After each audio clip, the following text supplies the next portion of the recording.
what would be the steps then? How would someone go about and find their message? Yeah. So, as we were talking about earlier, it does really start with your client and your audience, like deeply understanding who they are, what are their challenges, why do they say no to your work?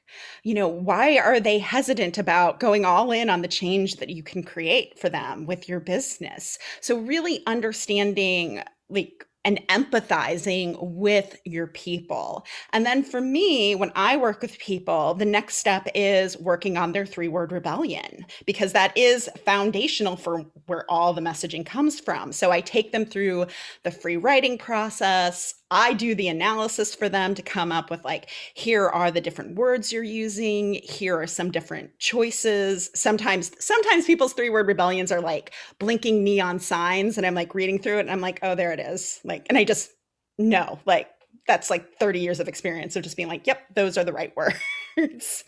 And then we just do that client journey piece and the storytelling piece, and then put it all together and think about like, how are you going to launch this? What do you need to create in order to get this out in the world? What could a marketing strategy look like around this message? Mm.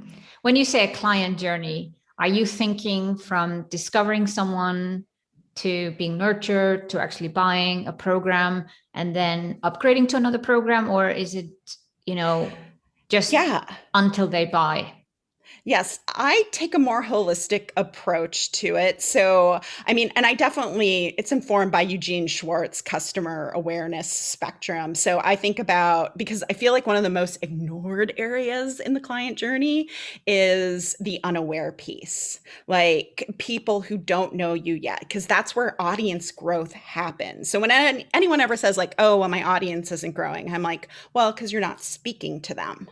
Like you're not reaching them where they are. So we go through that like, okay, how do we capture people's attention? How do we then like make an offer that's compelling? How do we figure out what your lead magnet should be that will get people into your email community?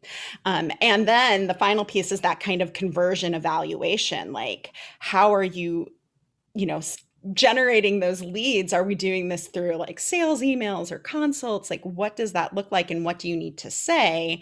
And then if there are upgrade offers, I always feel like those are easier, especially like for people who work with one-on-one, because if you're coming to an end and you're like, well, if you want to continue this, we can do it this way. So we definitely talk about like, what is that next step for them? I love that you talk about the unaware stage.